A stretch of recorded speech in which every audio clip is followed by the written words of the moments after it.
One day we'll get an intro for this show again. We had it in the first few episodes, and then Will was supposed to contract with a guy and have an intro created, and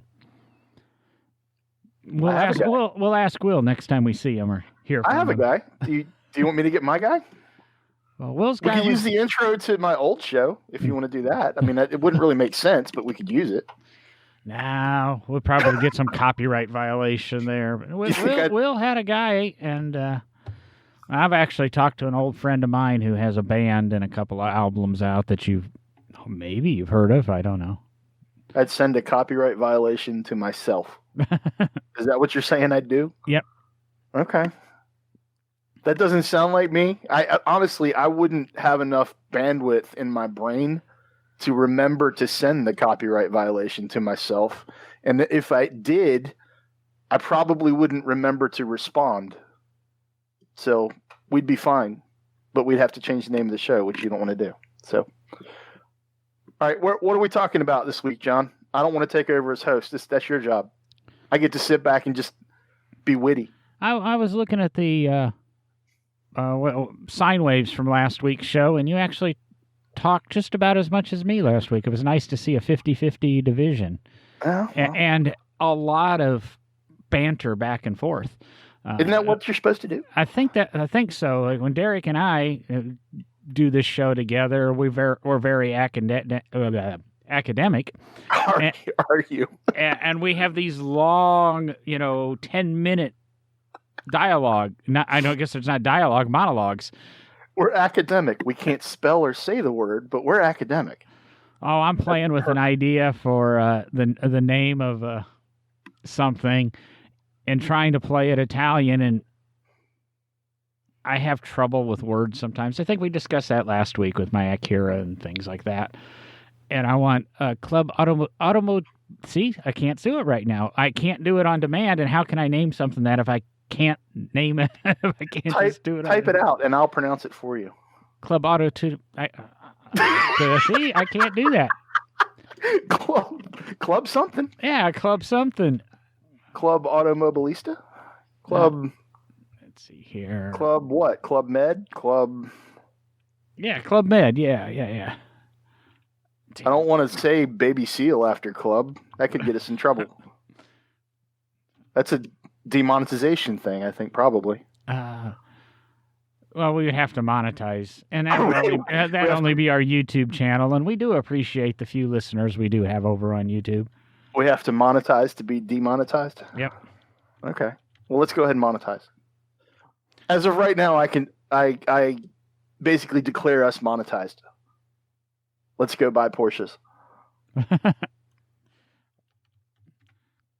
Does it not work that way? Well, there was some Porsche news recently, wasn't there? Or am I thinking back to Geneva and the Turbo S? And don't even talk to me about the Turbo S. It doesn't have a turbo. I don't even want to hear it. Or are you talking about the actual Turbo S? I'm talking about the Turbo S. That's the name of the damn car. The real one. Well, they put Turbo S on everything. On the Taycan. I would have said the Taycan Turbo S. The one without the turbo. Yeah. With the only Porsche in the line that doesn't come with the turbo. All Porsches come with a turbo except the Taycans, which are both respectively named turbo. But the S adds like 5 billion horsepower. As soon as they put the S on there, it has enough torque to reverse the Earth's rotation, which is not a bad thing. I was talking to a gentleman about that today. He wandered in, and we were talking. He was looking at the viability. He wants to buy a Tesla Model S and was inquiring about serviceability and where do you get the cars worked on, things like that. And really interesting conversation with him, I'll say. And he actually was a retired vice president of a automobile type company. So I have actually tried to find a place to test drive a Model S and a Model 3. And the only place I can find is every once in a while you can do test drives in Huntsville, I guess. But there's nothing local in Birmingham, Alabama. There's nothing. You just have to reach out to Tesla and prove that I think you can buy one. Or swing by one of the 3 or 4 dealers that have them used on their lots right now. Yeah, I mean, I guess I could do that, but I didn't really. I didn't want to test drive a used one. I wanted to test drive. I really want to test drive a new Model 3. I'm just curious. It's not like I'm not in the immediate market for anything.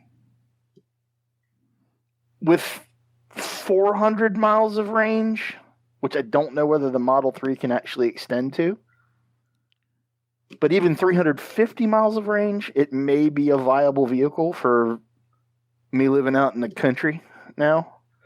I don't know. I think you can get 300, and depending on how you hypermile, 350. One of the shows I was listening to just recently, they were talking about their experiences, and Tesla commonly will overestimate, they're saying, their mileage, but people that are driving, I guess journalists that have had the Taycan and I'm trying to think of the other car they were talking about, but a lot of these other companies, Porsche says 300 miles, and people are getting 375 miles or so out of their cars. They're underestimating. It's kind of like the horsepower wars. Right. I mean, are they running them until they're literally dead, or is it like an RC car that you run it down to like 20% battery life still left, so you don't ever, the battery never learns what its true bottom is, kind of thing? Because I know if you do that with like a regular lipo, it won't, like if you run it down to zero with an RC car, then the battery, when you go to charge it again, won't charge all the way back up to 100% capacity. So I don't know whether the new electric, the new EVs, I don't know whether they 100% discharge or not. I really don't. I've never, as much as I've talked about them, they'll get down to a point where they'll stop functioning, but I don't think the battery's totally depleted. Right. There's a cutoff. That's like an RC car has a built-in cutoff in the speed controller where you set a percentage to chop it. Which would mean, is there a hack that allows you to get that last 5% out of it or whatever? There probably is, but you'd never want to do that considering the expense of those battery packs. And Tesla supposedly, as the closer you get to zero on the charge, starts a battery conservation program that will slow down your acceleration, etc. Because one of the things I've heard in the media is the Taycan, the Turbo S or whatever, will give you 100% power no matter what the battery charge is. If you've got 1% left on the battery and you want to go to 100 miles an hour as fast as you can and then walk back to the start line, it'll let you do that. And then walk home. And I also know that when you get into an electric vehicle, and it's one of the challenges of traveling with them, is you pull into your Tesla supercharger station, you plug in, and it gets to 80%, in 40 or 60 minutes. That last 20% will take you another 40 or 60 minutes because it slows down as it gets up to the top. Yeah. So I guess it's kind of like prepaying cash at the pump, and then you put $20 in, and about $18.50 the pump slows down to about a penny a second, and it takes forever to get that last $1.50. It's so they don't give you $20.02 worth of fuel, because there's no way they could survive if they did that. Yeah, here we go. Club automobilistico. What are you looking at? Here we go. What? You talk through it. Club automobilistico. What am I listening for? Club automobilistico. All I hear is my cat meowing in the background. Oh, I've got Google talking. Maybe it's not coming through on your end. It's not coming through at all. What's Google saying? Oh, Google was saying Club Auto. See, I can't say it. Club Automobilistico, whatever. So, what in the world? Well, the listeners now know what I'm talking about. You'll have to listen to the show. Yeah, they do. No one has any idea. You're the only one that knows, and you can't say what you want to call something. Yep. I can do it in the shower all day long. I can do it in my office all day long, but I know the moment I want to say it to somebody, I'll screw it up. I've watched this dude sit and hand form aluminum body panels and just make beautiful things, and he can't pronounce a single word that he came up with. Well, it's Italian. The Italians came up with it first. Your last name's Viviani. Yeah, but I never took the time to spend with my great-grandmother and learn Italian like I should have. You terrible grandchild. A horrible person you are. I'm going to say, and I'm going to jump, speaking of atrocious things that happen in the world, like Italians not being able to speak Italian. You're not going to jump all the way to Ford right now, are you? Yeah. Are we going to talk about what we did last week? Because I have something really cool. I was going to jump right to Ford because we can go back to what we did last week. Let's change up the show a little bit. And Ford did that. I'm an Italian who can't speak Italian. Ford seems to be a company that has got it right so many times with retro design, except maybe the Thunderbird. The Thunderbird was questionable. I don't understand this new Jeep that they're producing. the new, the 2021 Ford Jeep, the Ford Wrangler Manchi. Yes, I mean it's kind of cool, but is it? Well, I don't know because at least you can take the doors off my Jeep. No, you might be able to do that to the new Bronco, but we haven't seen those spy photos yet. Looking at spy photos right now on RNT, and I'm so not impressed. I mean, it says Bronco on the front like the Gen 1 cars. It's got the round headlights like the Gen 1 cars. And then even has the bulges at the top of the fenders like the Gen 1s. Yeah. But from the headlights to the back of the fenders, it looks okay. I know. I'll go the headlights and the hood are reminiscent of a Bronco. That's what I'm saying. From the headlights to the back of the fenders and the bottom of the wheel wells are nothing more than a wide body Charger. Keeping it in the Fiat FCA thing. I mean, they bolted plastic fender flares on it. That's what makes a wide body Charger. The windshield looks very Jeep. The top line looks very Jeep. Like it should fold down like a Jeep. It should, but I think the original Broncos, the windshield would have folded down. But where the mirrors are placed on this, I would doubt this windshield folds.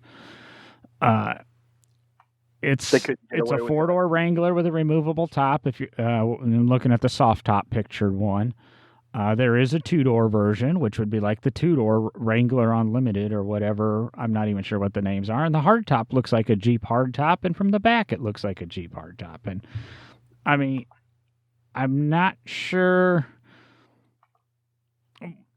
Let's go back.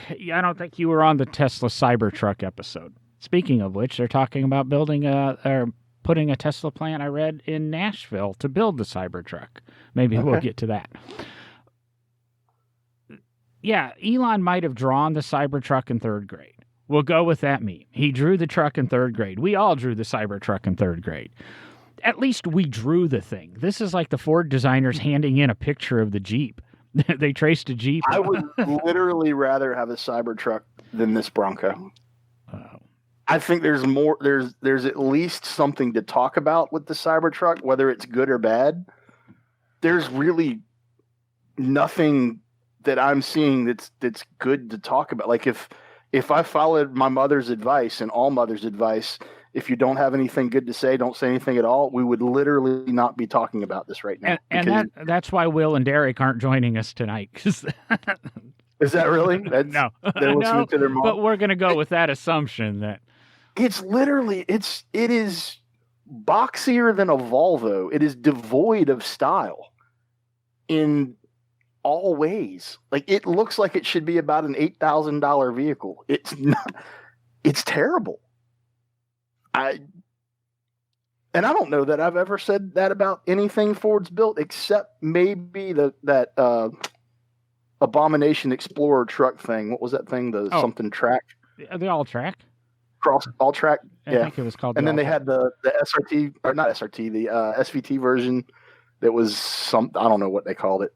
See, I actually looked at buying one of those new. There's one of our disagreements. I kind of like the idea of the 4-foot bed and things like that. Like, what are you going to put in that bed? Seriously, what are you going to put in that bed? Like a bag of ice? Oh, you fold it gives you the ability to put the tailgate down, so then you've got about 5.5 feet of bed, and I could get away with putting a piece of plywood or something in there. 2 bags of ice. 20-pound bag. 2 20-pound bags. You could put a refrigerator in there and stand it up, because we all should stand up our refrigerators. And of course, what are you useless thing that was. Oh, I think it was an oven. When I lived in Kansas and I had my Dodge Ram, we bought an oven and loaded it into the back of the truck and took off down the interstate, and we had it up against the cab, and it blew over onto the front of it. Yeah, I guess in the Ford. Oh my God! I was going, what? We didn't break the window in it, at least. Okay, so you could pull the soft top out off the Bronco. Maybe if the seats fold down in the rear, you could sit your oven back there. Kind of like, your short truck bed. So there's a selling point for you. Yeah. I don't think there's a selling point there. I'm looking for selling points for you because what I really want to know is what the price of the thing is, because one of the reasons I don't have a Wrangler is they're too expensive for the 50-year-old tech that they are. Yes, I mean it's but at least when you're buying a Wrangler, you're buying that tradition. I'm not sure what you're buying here. Well, like Wrangler people, Jeep people know that they're buying old tech with like a couple new things done to it.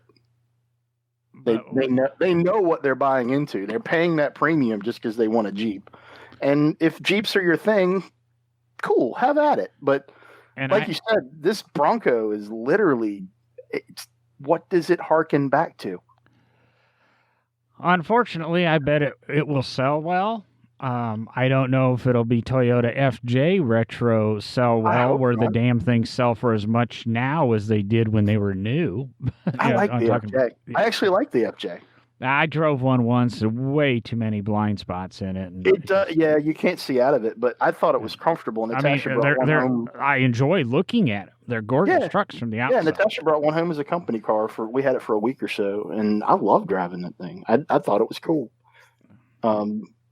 That actually felt retro, though. That actually felt retro with enough modern flair and tech in it that I was happy driving it. Yeah. This Bronco, it looks so bland, dude. I'm going to go with my initial statement on the Bronco. I don't like the direction Ford's going. We'll see as things move along and press gets into the interior and starts talking about performance, etc. But right now, nope, don't like it. Do you remember the commercials that came out? It's probably a decade ago now. They were satire commercials, and it was a beige car, and the tagline was mediocrity.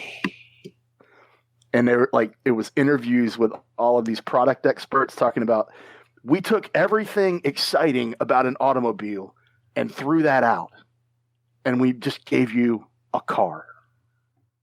That kind of looks like what Ford did with the Bronco. They took everything that could have possibly been exciting and making us want to actually go to a showroom and go, oh my God, they finally brought back the 60s Bronco, and threw that out the window and gave us literally a box with four wheels. It was, I just Googled it. I will put this on the Facebook page today. So if you're listening to this podcast in a few days when it releases, go back a couple days on our Facebook page.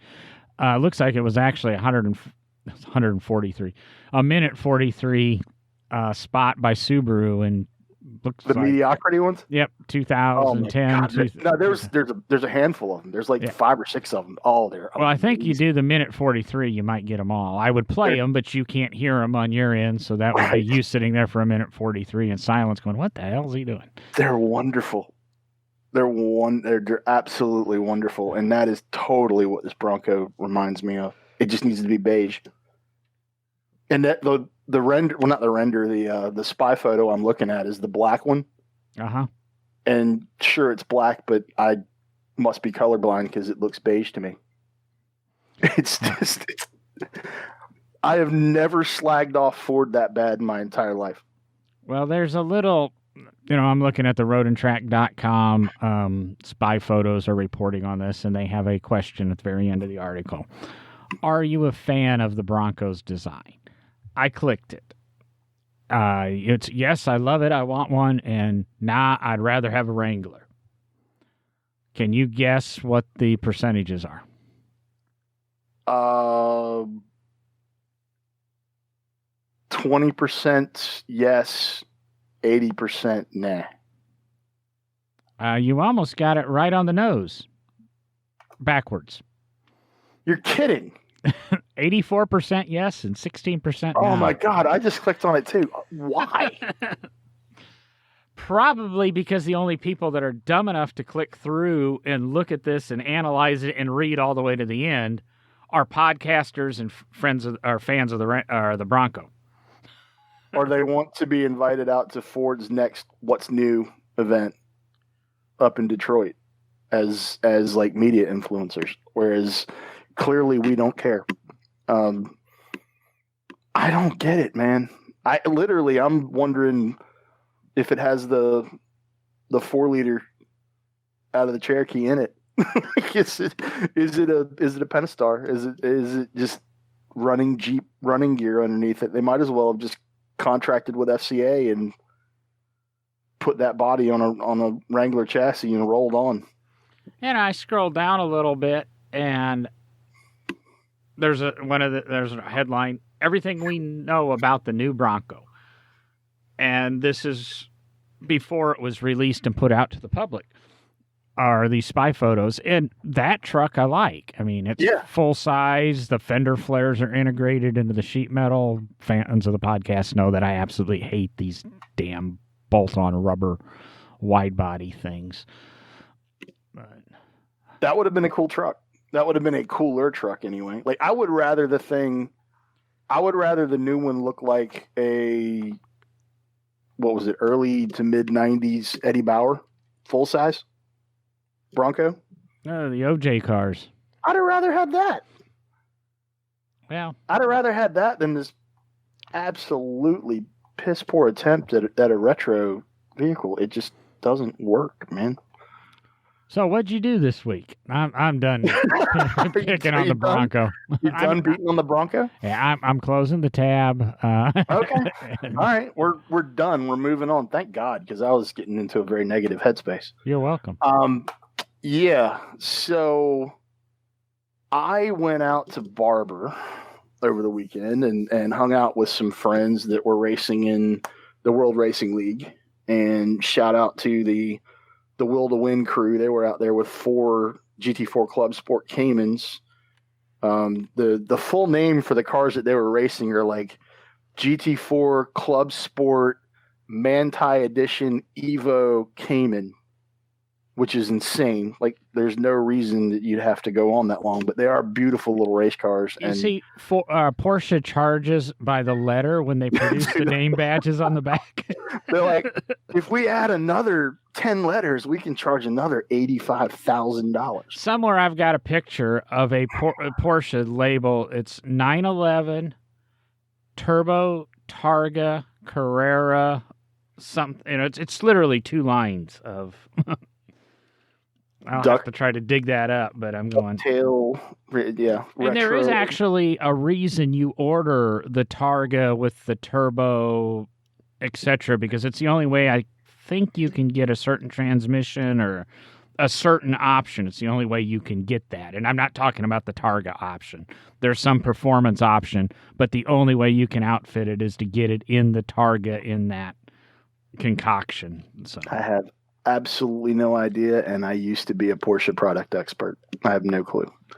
That's a previous life. It's so far gone now that I've forgotten all of that stuff. Yeah, you're an alpha guy with those Italian cars that I can't pronounce the names of. No, you can pronounce the name of my car. You just can't pronounce the name that you made up. Your Julia? My Julia. My Alfa Romeo. Or Alfa Romero.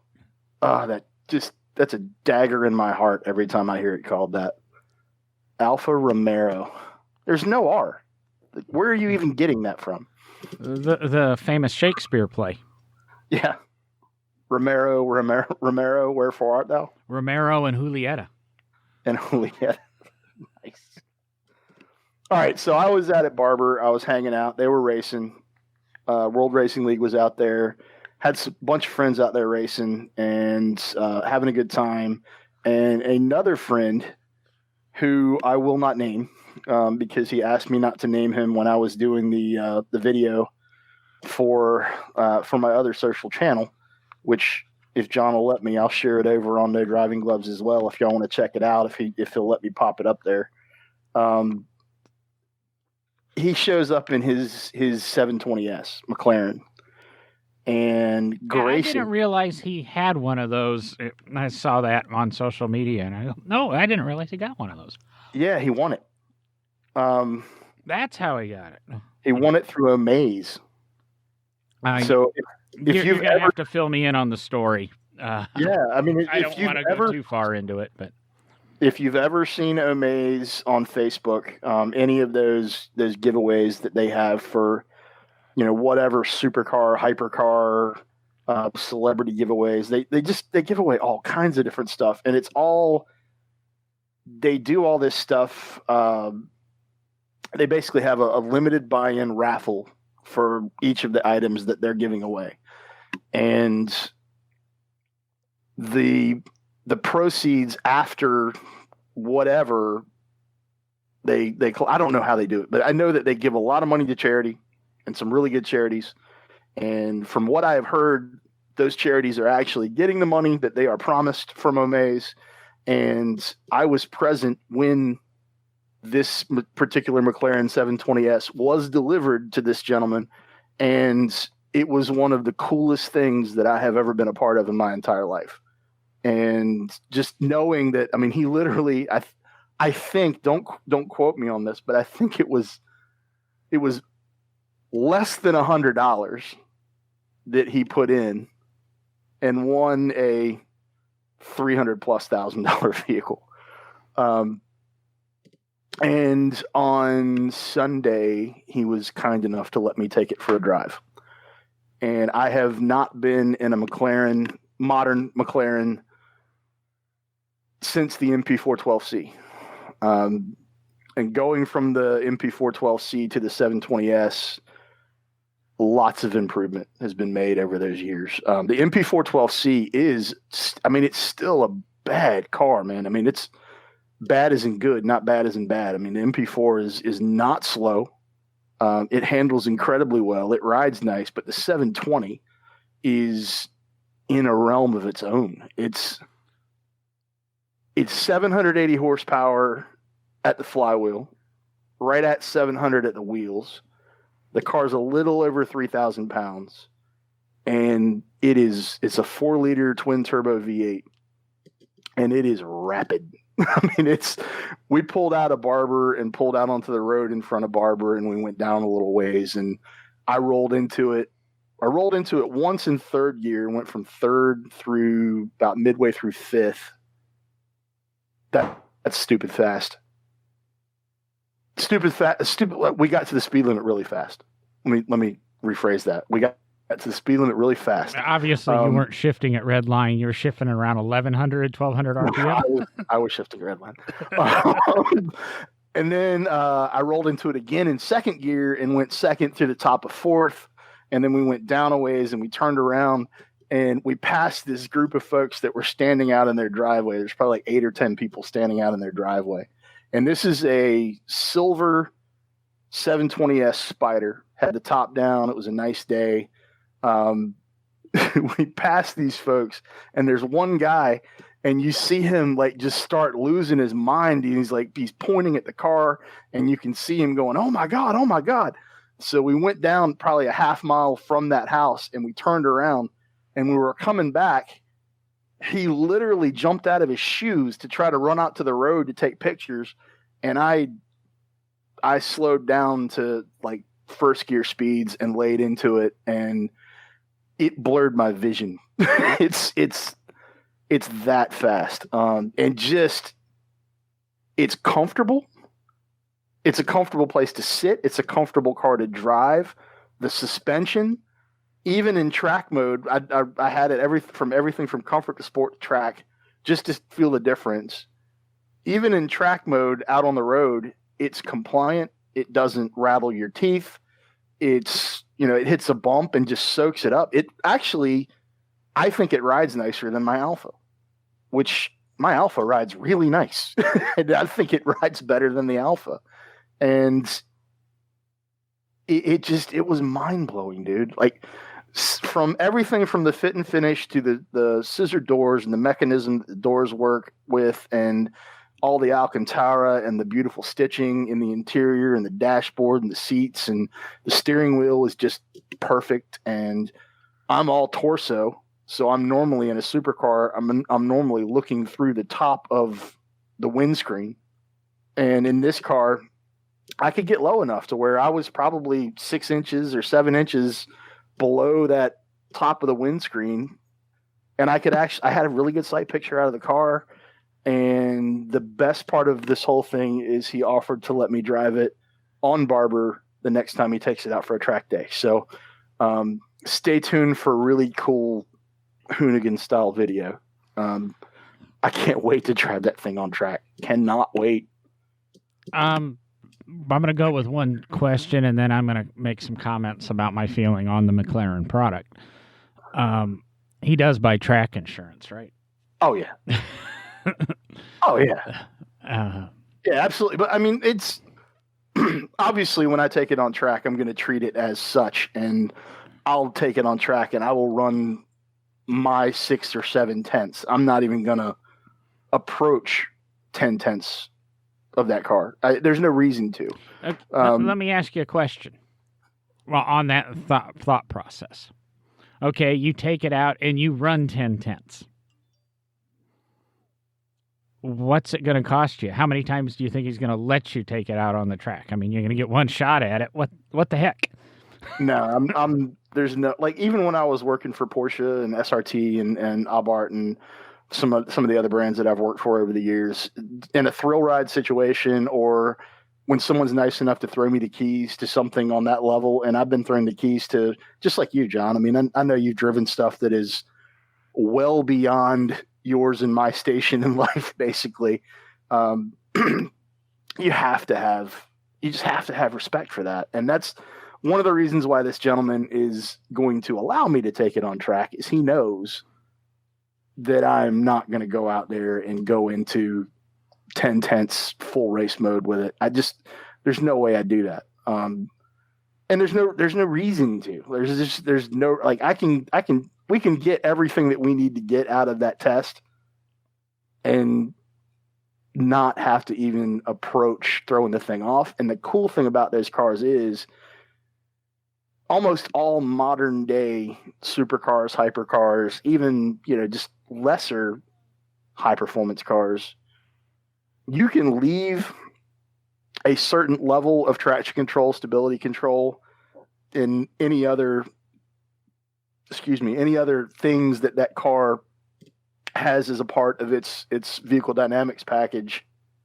You can leave those things on and still get the car to rotate, set, come off the corner as every bit as good and as fast as if you had all that out of the way. They will allow you to drive the car up to 10 tenths as long as you're not doing anything wrong.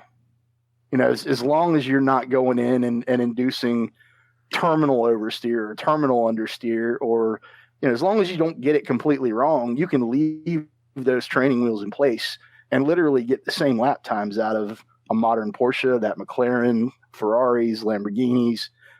There's no reason to turn that off. And when I was doing the stuff for the exotic experiences that I've done and test driving stuff that I've gotten to test over the years for various publications, and I never turned it off.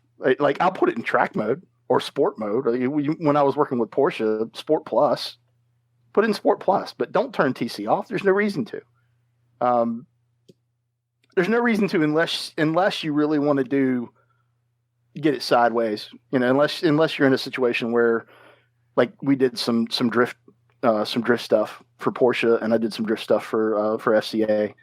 And then obviously you have to get the TC out of the way to do that. But it's in a controlled environment, and you're out there shredding tires because that's what people want in certain circumstances. But I've gone on long enough, I think, about that. I just can't wait to get the car out on track. I am humbled that he is comfortable with putting me in the driver's seat and letting me drive that car, because it is very, very special. Yeah, and that's kind of, I can't remember how I bumped across the fact that he, had that car. It's something that I just missed on my radar. Just got so many people with 720Ss as friends. Yeah. First world friendships. The other cool thing about it is he's driving it. He's already got 6,000 miles on it. Well, he's driving it. He got it for free, but at least he's using it. But then that's kind of where I was going. Is you and I have a mutual friend that I know he's already let take it out on the track for a drive. Yeah. So, I mean, he's sharing it, and I don't know too much personal about him. I'll say that. I'm assuming he's not at a station in life that would normally allow him to afford a 720S. And he's being generous with the people that are his friends and not being arrogant about it and letting them get to partake in a little bit of his good fortune. And he absolutely is. And he's just a really, really nice guy. And I'm not going to pretend to have any clue whether, he would have gone out and bought one. I don't have any idea where, but I'm not even going to speculate as to that, but to me, he's the epitome of a car guy. I mean, he's got it. It's cool, and he's doing it for he's being generous with it. And absolutely. He told me that there's a very small list of people that he would trust with it, but for those people, he's allowing them to experience it, and that's amazing. It's totally amazing because I know a lot of people that would have that car and they'd be like, no, no one drives this car but me. And it's pretty incredible. I had a conversation with an organization today, and we were talking about car people and events that could be done around car people and the generosity of car people. And it's amazing that when you have some fundraisers and fund drives that there'll be around a car show, or cars will be invited to that show. And yeah, the owners may or may not make a contribution to the charity, but it goes back to kind of my thing about some car shows. The owners are making the investment. They've spent the $250,000, or they've taken the time out of their day, or they've spent years restoring whatever, and they're bringing that out and allowing the charity to use that to publicize the charity and get other people to come and donate money and support the charities.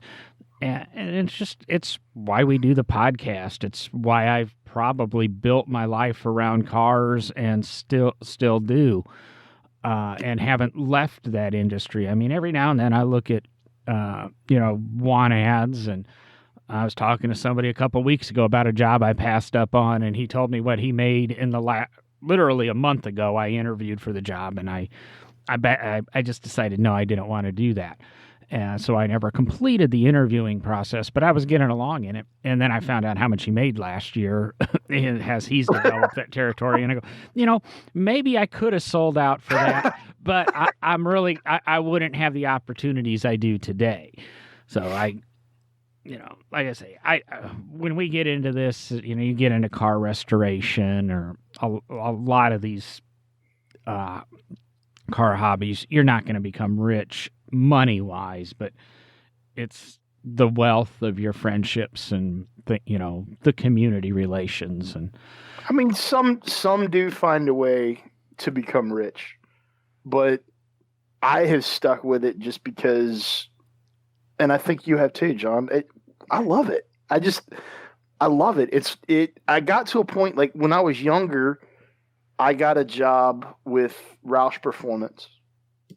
And that's the only job that I ever had that I felt took some of the joy out of me wanting to go out and just play with cars when I was off. Every other job that I've ever had in the automotive industry just made me want to get out and play with cars more.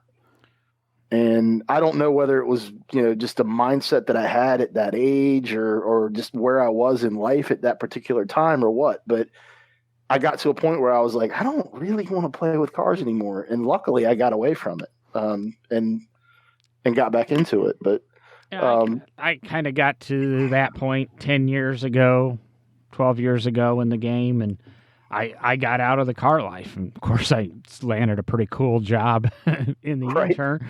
And then I decided I wanted to get back into it and landed a pretty cool job. And, spent plenty of time with barbers. I got out of it and developing my business and this new company that, technically I work for, still do my business on the side, but that was part of the agreement is I would push my business off to the side and really give a go at developing this new project. And we'll get the owner of the business on here in a couple of weeks, and you'll probably hear me talk more and more about it. There's a topic I want to bring up on the show, and I don't know how. And it's strictly because I want the research and I want the feedback. Is it Italian? Because you can't really talk well about that stuff. No, I'm trying to think. Right now, I don't think we. Yep, we do have Italian cars already under contract. So there you go. But it's fun. It's great. There are times, I don't have a personal toy car really in my collection. I've got the '62 Chrysler, which I've decided to part ways with because I'm never going to put the money into it to make it a functional vehicle. So, if anybody out there wants a 17,000 mile all original Chrysler Newport, '62 Newport, I've seen it. It's actually a really cool car. That they want, I think it would make a really good, put it on some air ride with some cool wheels and pretty much leave everything else alone. It'd probably make a pretty cool car. Like I said, I just decided I think it's not me. And what really got me thinking about it is a couple months ago on Facebook Marketplace, there was a Porsche Boxster. And I know what the guy's asking price was, and he was willing to trade for a '60s American car that needed work. And his number on the Boxster, and that it was a 986 generation Boxster, so we weren't talking an $80,000 Boxster. I'm going, I'd probably be willing to trade that and take the risk of the IMS bearing and such, and get back into, because I'm a sports car guy. I'm not a four-door sedan guy other than my daily driver, which only, I only hope to have 18 or 24 months. So you're right, though. That Chrysler on some air ride and some Detroit steel wheels would look really cool. It just make a cool cruiser. Yeah, I saw like a '61 New Yorker done that way, and Will and I talked about it. It was, it was visiting Will at the Ohio Street Rod Nats or something like that, and saw that '61, and we talked about it. But to do it and do it right, and the thing needs to be running again. So we probably figured $12,000 or $15,000 into it, and for $12,000 or $15,000, I'd rather have a 986 or a 987 Boxster and a Miata, or another lowered truck and a CRX. The Miata that I posted last week that you chimed in on, that said I needed to tag the folks that make the body kit that was on it. Yeah. Which I did tag them, but I can't remember the name of that company. Do you know what those things cost? No. God, it's beautiful. It's a company called, he's talking, some of our listeners might know it, Simpson Designs. They've done cars for our Miata rebodies for years. Good Lord. For a period of time, they offered 3 kits that kind of were reminiscent of a Ferrari. And what Sean's referring to, and I can't remember, I think it was actually, I did put it on No Driving Gloves. It was a Miata done with the Simpson kit that resembled a Ferrari GTO, the old classic 62 250 GTO. But he went further, and it's a miniature 250 GTO. It's got wire wheels with knockoffs, but it's on a Miata chassis. I had a conversation earlier tonight with a good kit car friend of mine. We're talking about some things that I'm sure you'll hear about on this podcast. But that's the new level of replicars, kit cars, the upper 5-figure, 6-figure works. Are they really? There's really 6-figure cars? Yeah, everyone's hand built. Everyone's done with metal. There's hardly any fiberglass done on that car. Oh well, that's thrown out the window then. I mean, you're just going to have to go with the old Velarosa kit or whatever that was on the 240 or 260Z. I don't want to do that. It's just a gorgeous car, and it'd make a really cool. Did you Google the company I told you? Google Simpson Design when we get I off didn't the air. Google them. No, I just tagged them because you told me to tag them. You'll die over some of the stuff they've done in the past, and at some point, and maybe I'll do it this week. I'll reach out to Jim and see if we can get him on the podcast and talk about a lot of what he does. He does. I'd love to talk to him. I mean, he's obviously built some beautiful stuff. He posted a picture on his personal page a day or two ago from like 10 or 12 years ago of some 60s Alpha that he used to own, and it's the guy obviously has money somewhere. He's a professional artist and professional designer, but he has some taste in cars. Anybody that can take an NB Miata, leave the doors Miata, the Miata doors intact, and come up with a body kit that takes that door and blends it into a Ferrari 250 GTO-esque scaled down version of the Ferrari, is got a pretty damn good eye. I mean, the pictures he put up 25 minutes ago are of his Italia GTO or Italia 2 GTO convertible, and they're fiberglass panels. So this thing might be affordable. I'll try to reach out to him. What's the name again? Jim Simpson, but you've got to be friends with him on Facebook. This is his personal page. Boo. You probably. I'm trying to think. It was his old Alpha 2600 Zagato. To give you an idea of what a Zagato SZ, and I mean, just absolutely gorgeous car, and he just loves this Italian stuff, and I can't go too far because this is his personal page, but gotcha. He's some of the stuff he's built in the past. He's got a Miata rebody that looks like a 246 Dino. He's got a couple that are his own thing. It's just it made me happy. I know that. That's the one I shared on. Can I say 0 to 60? I'm gonna say 0 to 60. I already said it. The one I shared over there. It's just pretty, man. It's just really pretty. And the one I shared, I think it might have a gremlin. I don't know if it's a gremlin or if it's a Lotus in the background. The Lotus that you like.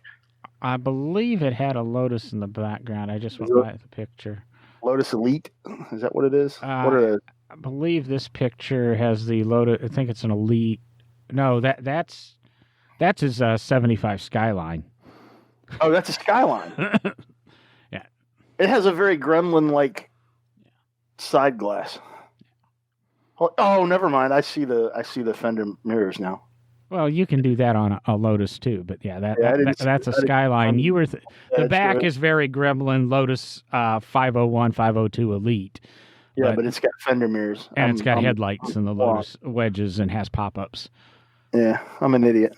Hey, that's you know a couple of cars that I don't. I know a lot of cars that you don't. How dare you? No, it's just I know we were talking before we went on air tonight. We were talking a little bit about kit cars, and that is the kit car that I've seen lately that just blew my mind. And there's been several kits over the years that I've always thought would make cool toys, and coming at it from an autocross perspective, that would make a cool autocross car if it wasn't a 6-figure car. Like if it was a $25,000 car to build, then I could see building one of those. If you get out there and you Google a little bit about Miata kits or Miata rebodies, there's a lot of them that are available in Japan that are just over the top phenomenal. And why we can't get them here, I don't know. Maybe you and I should put $50,000 together and start importing these things. It's a kit. Why would we not be able to get it here? It's a kit. Because If Noble can bring in the M400 and Roscion take that over as a kit, why the heck couldn't we just bolt some panels on a Miata and be done with it? I mean, it's because it's the logistics and the people. It's the initial investment. The company first, you got to get the company convinced you've got enough money to market the stuff properly, and that's why I said. Oh, you're talking about bringing it in for resale. I'm talking about just building one. You just got to have a friend in Japan, right? And unfortunately, my ex-girlfriend's sister's husband took a job in Hawaii as opposed to Japan, or otherwise. I have a couple friends in Japan. What do you want to buy? Well, actually, I used ex-girlfriend there, but I would just realized that Zara's uncle's daughter lives in Japan. Oh, no, does he live in Hawaii? It might be Hawaii. Everybody lives in Hawaii. Why can't they go all the way? How are you getting Hawaii and Japan confused? I do that. I mean, I can't speak Italian either. Well, yeah, I can see where those mesh perfectly. Well, as we were talking kit cars in the pre-show, I'm sending Mr. Yoder something. Hopefully he's got a Facebook window open. I do. Don't bring this up on the show, but take a look at what I'm sending you, and this is how the world of irony. Are you kidding? But for some reason, we were chatting kit cars before the show, and I was talking about a couple of conversations I had today, and Sean says, "Hey, you can buy the Cheetah company, or the company that builds Cheetah replicas." And yeah, I kind of saw that, and there's a lot of things to say about buying a kit car company. If you remember back right about the beginning of the year, and unfortunately we've had to take the episode down for certain reasons, but if you have it in your back catalog, and it was I Bought a Car Company, was released early January.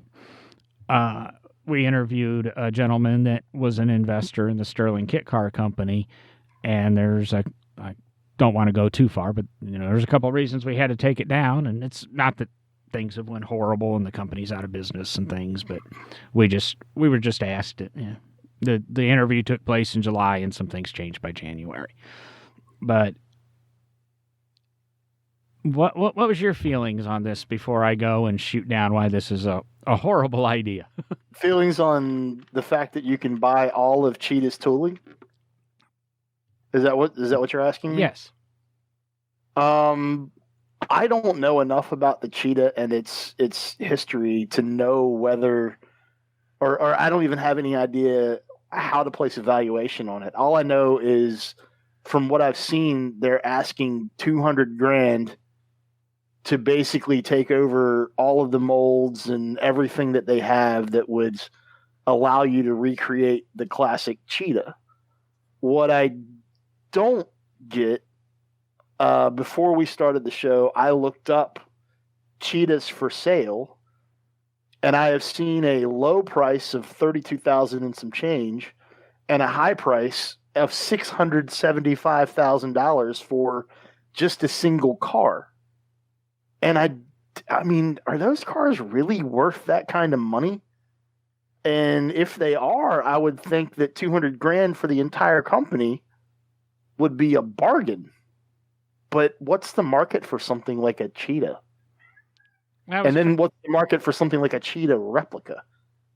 Well, there's actually a lot of companies that build Cheetah replicas. This isn't the only one. And, the Drive article that this is on, and then there were some various Facebook pages, Unique Cars 2.0, Fiberglass Kit Cars and Replicas, things like that were discussing the sale of this company.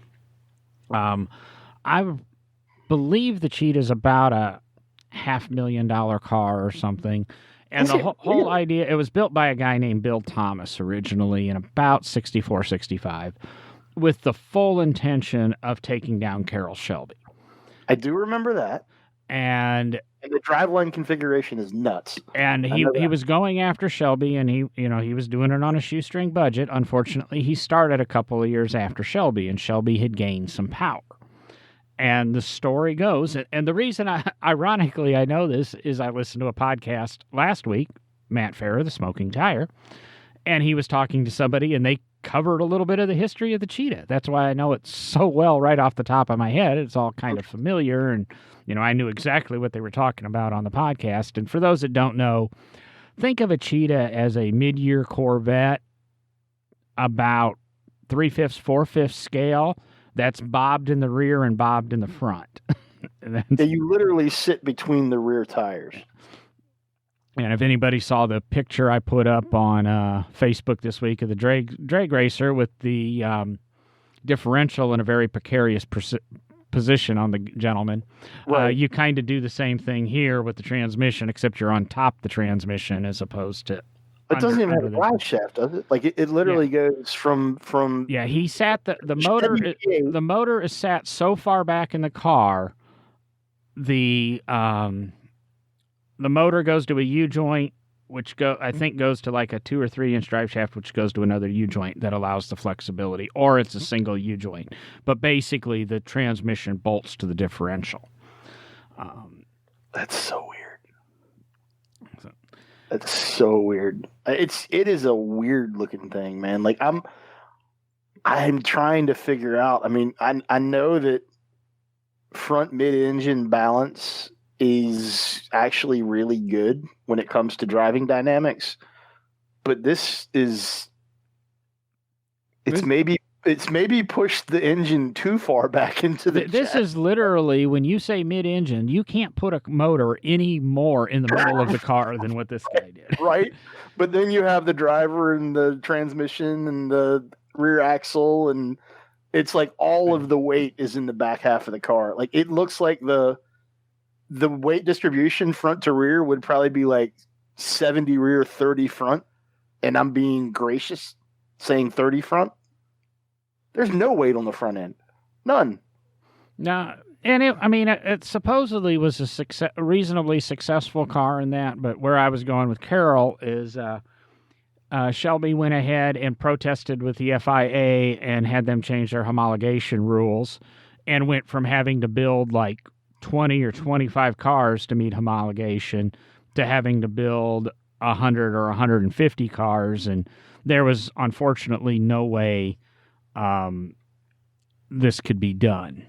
Bill Thomas was going to be unable to do this. Cheetah race cars, or it was actually Bill Thomas race cars, built the Cheetah in Anaheim, California. And it's kind of a cool car. It's different, but it's one of these weird things that I just, what I can't say is I sent Sean a picture of a Cheetah and some, background thing, and it just happened to pop up today. The Cheetah happened to be talked about last week on a podcast that I listened to, and then I happened to bring it up earlier. And the molds happen to be, or one of the Cheetah replica companies happens to be for sale right now. And then Sean happened to bring it up to me, where I probably would have never brought it up to Sean.